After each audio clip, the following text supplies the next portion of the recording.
Muy bien, la pregunta se la traslado entonces a nuestros invitados. ¿Qué creen que va a pasar este miércoles? Por favor. Gracias, Magla, por la Exministro, invitación. buenas noches. Y un placer compartir la mesa con Richard. A ver, yo creo que vamos a estar frente a dos escenarios. Uno, Lima, con sus movilizaciones, yo no sé si una toma de Lima, pero sí con sus movilizaciones, y otra en regiones, en las regiones del país. Empecemos por Lima. Considero que en estos últimos días la convocatoria, las movilizaciones en Lima se están como descastilizando, es decir, hay una metamorfosis, se está cambiándose de la tercera toma de Lima a una convocatoria un poco más abierta. Ajá. Y creo que eso está generando expectativa y podría ocurrir que la tercera toma de Lima se convierta más bien en una marcha de residentes limeños, es decir, una mayor participación de gente de Lima, que está en contra del gobierno. Está exactamente. Eso justificaría, y permítame que lo interrumpa, que, por ejemplo, personajes como la congresista Luque o de pronto la expresidenta del Consejo de Ministros, el exministro Hernando Ceballos, estén promoviendo y hayan anunciado su participación en la marcha? ¿Cree usted? Mira, lo que veo es que de distintos sectores de la izquierda radical, de la izquierda que cogobernó con Castillo, van a subirse sin duda a las manifestaciones que se están convocando básicamente con ese criterio oportunista que siempre han tenido. Estamos viendo a estas personas. ¿Usted diría que a quienes estamos viendo están aprovechando? Mira, hay un descontento. ¿Políticamente la marcha? Hay un descontento mayoritario de la población. Las últimas encuestas, todas de manera coincidente, señalan que más del 80% de los peruanos están en contra de la presidenta Dina Boluarte, de su gobierno, más del 90% en contra del Congreso de la República, y por supuesto hay una crisis, una severa crisis de representación política en el Perú. Entonces no nos sentimos representados y tiene que haber una forma de expresarse. Por supuesto que las manifestaciones es una de ellas. Insisto que creo que en Lima está pasándose de esa tercera toma a una convocatoria más abierta. Y hay gente vinculada al Movadef, al FENATEP, etcétera, nuevamente están con ese criterio oportunista subiéndose. Pero yo no creo que sean ellos los principales actores de esta manifestación. ¿Quiénes son los principales actores, Richard Arce? Yo siento que el ciudadano de a pie, la población. Lo primero hay que constatar que hay una problemática real, que justamente se puede concluir en una crisis de representación política en el sentido de que la gente está hastiada con el Congreso de la República y evidentemente eso también arrastra al Ejecutivo, porque en democracia se entiende que existen dos poderes que nos representan. Delegamos la responsabilidad a través de los votos, que por cierto ha habido una sucesión constitucional para que Dina Boluarte, que era parte de la plancha presidencial, llegó al poder. ¿Qué sucede?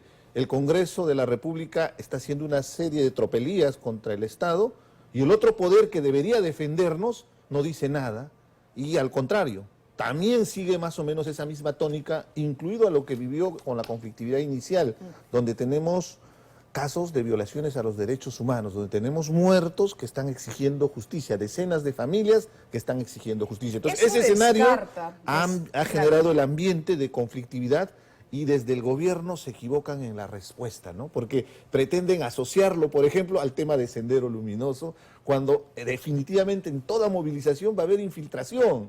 Y son estos gestores de interés que van a aparecer, van a aprovechar el escenario. Estamos hablando de la señora Verónica Mendoza, mencionaba yo el nombre. Pero no solamente ellos, hay todo Vázquez, tipo de gente que se va a infiltrar en la marcha y al final deslegitiman el pedido expreso de la población, que hace recordar el compromiso que existía del adelanto de las elecciones, porque va por ahí el tema de fondo, ¿Eso ¿no? es lo que va a pedir la gente en las calles? ¿El adelanto de elecciones?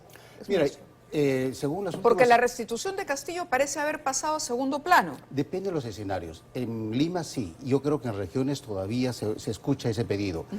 Yo creo que, a ver, según las últimas encuestas del IEP, me parece, 8 de cada 10 peruanos exigen nuevas elecciones, cierre del Congreso.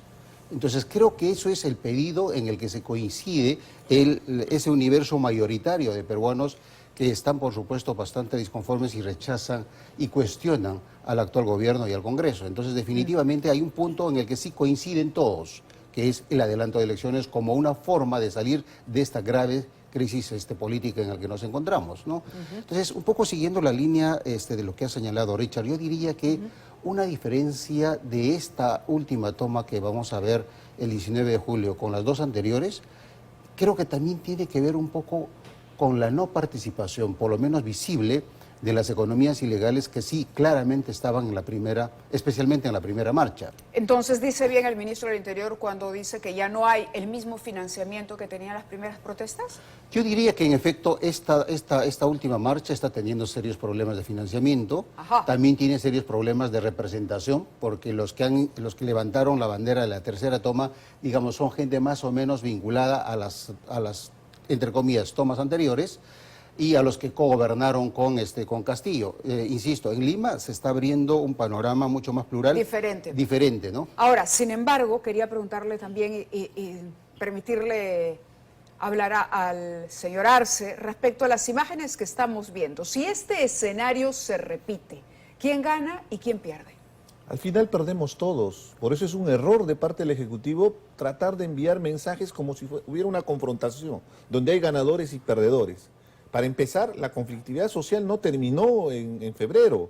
Hubieron otras variables como la necesidad del trabajo, el calendario agrícola e inclusive un tema intercultural como es el carnaval, correcto, que hizo que suspendan las actividades. Entonces, lo que se espera es que haya una movilización pacífica, ahora, que no llegue a exacerbarse la violencia que tiene que ser condenado por todos. Le hago la repregunta. ¿Por qué el sector político, digamos, que considera que Boluarte no está a la altura, que no ha dado la talla después del tremendo encargo y del tremendo reto que supuso suceder a Castillo, y el Congreso está absolutamente desacreditado, no marcha otro día para zanjar, para diferenciarse de esta marcha en la que se habla, como acaba de decir el exministro, de infiltrados, porque evidentemente siempre habrá infiltrados, grupos pequeños, pero que pueden generar, digamos, hechos de violencia y crecer en magnitud la sensación y el temor para los ciudadanos de a pie? Porque va a haber aprovechamiento político. Sí. Definitivamente lo que está generándose ahí es que las personas... Va a haber sectores que buscan como una plataforma política, porque tienen que lavarse la cara. Pero es un poco hay una cuestión, ¿no? Definitivamente, y deslegitiman la marcha, porque perdieron sus puestos de trabajo, perdieron el espacio de poder que tenían. ¿Por qué no levantaron una voz de protesta cuando había todos los actos de corrupción que se denunciaban y eran evidentes? En la izquierda nos conocemos quién es quién. Entonces, si había gente de mal vivir que acompañaba a Castillo, ¿por qué estuvieron tan contentos con los carguitos ahí de ministros, de directores en funciones ahí y no dijeron nada? Y el día de hoy pretenden enarbolar esas banderas. Full aprovechamiento político. ¿La estrategia policial es la adecuada? Creo que la policía está mucho más atenta en términos operativos a lo que podría pasar con estas manifestaciones, especialmente en Lima. Sin duda, la experiencia de lo que pasó en diciembre y en enero tiene que contar mucho. Y además también hay una responsabilidad política que el ministro, creo que, y el gobierno en general, ahora tiene que pesar mucho más. Sin embargo, creo que lo que pretende hacer el primer ministro sí es un grave error político al reducir o al pretender reducir estas manifestaciones a la convocatoria de la terrorista Vilma que ha sacado ese pronunciamiento desde el BRAE, ¿no? Entonces, relacionar ese pronunciamiento con las movilizaciones del 19 de julio es un grave error político, porque estaría generando o estaría pretendiendo decirnos que Vilma es la gran convocante y que todos se alinean a la proclama de Vilma. No, pues eso está insultando. ¿Estaría cayendo en una criminalización de la protesta? No solamente en la criminalización, sino que creo que está insultando al sentido común de los peruanos. O sea, el 80% de los peruanos claramente se manifiestan en contra del gobierno. Un sector de ese 80% se está manifestando, se va a manifestar. Pero ojo, la mayoría de los peruanos tampoco quiere ver que esto suceda. Hay temor, hay miedo, hay consecuencias económicas. Sin duda, precisamente. Esto ha supuesto que se cancelen reservas de personas, de turistas que iban a venir a invertir. Las empresas no saben si van a abrir, las universidades no saben si van a poder dictar clases con normalidad. Maglila, el ejercicio del derecho a la manifestación es un derecho constitucional. Quien tiene que garantizar que ese derecho se ejercite de manera pacífica es el gobierno. ¿Lo está haciendo? No lo ha hecho en las dos anteriores y ahora tiene que hacerlo. Creo que los reflectores de la comunidad internacional están muy atentos a lo que va a pasar el 19 de julio y ojalá no debe producirse un solo muerto más. Si ocurriese eso, lamentablemente creo que el panorama, el escenario es bastante crítico para el gobierno. De acuerdo, ha generado un efecto boomerang, en realidad, esta estrategia de pretender inclusive incentivar la propia movilización con estos fake news, sería mi apreciación respecto a relacionar con el tema de Sendero, cuando de por medio hay problemas serios. Y en realidad lo que más bien debería haber tejido el gobierno es espacios de confianza para poder buscar el diálogo. Si la gente está exacerbada, ellos tienen que entender que hay un problema, y el problema pasa estrictamente en el gobierno. Hay un costo político que no han asumido de la conflictividad anterior, y el día de hoy esto podría ser más bien el inicio de mayores muestras de manifestaciones, de protestas. No creo que tenga la contundencia que tuvo a inicio de año, pero que no se equivoquen los políticos que están en el poder. Esto hay un contrapeso que es la necesidad de trabajo, de ese miedo que tú estás expresando de un sector muy importante, porque no queremos que se llegue a esos niveles de violencia con muertos de por medio. Entonces, si no se entiende de esa manera la conflictividad social, lo que vamos a hacer es más bien incentivar. El efecto de los mensajes políticos del Ejecutivo lo que ha hecho es que la movilización del 19 tome cuerpo, y el día de hoy, o más bien hay muchos sectores que veían de reojo la problemática, están con la motivación de querer salir, porque evidentemente hay la indignación. Lo que viene haciendo el Congreso ya rebasó cualquier límite. El Mochasueldos, el último que negaba inclusive que era su voz, nuevamente ha salido un nuevo audio. ¿Qué más quieren en el Congreso para que los sancionen, para que los separen? No, siguen blindando a los mochasueldos, siguen blindando a los niños. Entonces la corrupción rampante sigue en el medio del poder. ¿Y qué queda a la gente? Salir a la calle a levantar su protesta. Entonces no se equivoquen, pues. Más bien traten de sintonizar si es que queremos darle gobernabilidad al país. Una pregunta, ¿no? De pronto para una respuesta del exministro y un breve comentario del congresista, del excongresista Arce. ¿Cómo llega la policía moralmente a esta manifestación? Bueno, creo que hay algún sector que está un poco como confundida por la reacción, por la actitud que tuvo el gobierno y sus ministros después de los sucesos de diciembre y de enero. Han tratado de recomponer las cosas, pero creo que en términos operativos la policía está motivada. Ojalá que el gobierno haya aprendido la lección de lo que pretendió darse como mensaje de que ellos no tenían el mando ni el comando. Esa discusión está absolutamente zanjada y creo que precisamente por eso es que ahora se tiene que tener absoluto cuidado en un respeto irrestricto de los derechos humanos. Termino con esta reflexión, Mávila, si me permites. Más del 50% de los peruanos consideran que el gobierno de Castillo era mejor que el actual. La verdad que es una percepción, un concepto absolutamente dramático. Y eso pasa básicamente porque creo que hay un serio problema de gestión en este gabinete. Tenemos la economía en recesión, tenemos al problema de la seguridad o la inseguridad en este gobierno, según cifras del INEI, en crecimiento. Tenemos el sector salud absolutamente colapsado. Son temas de gestión. Y adicionalmente, como bien dijo Richard, es un gabinete que no ha podido convocar o no ha podido tender puentes para dialogar con los sectores que están protestando.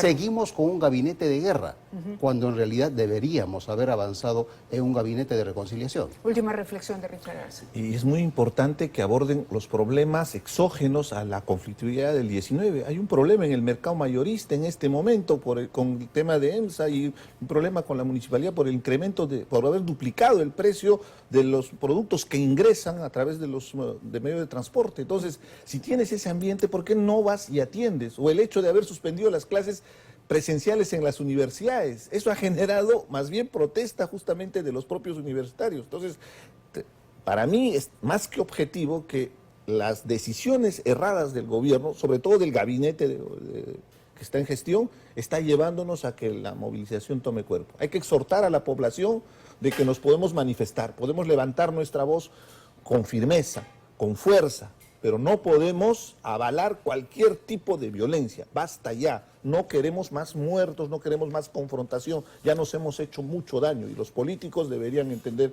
para buscar una salida a esta crisis política que estamos viviendo. Les agradezco a ambos sus comentarios en una semana que esperemos transcurra en un ambiente de paz.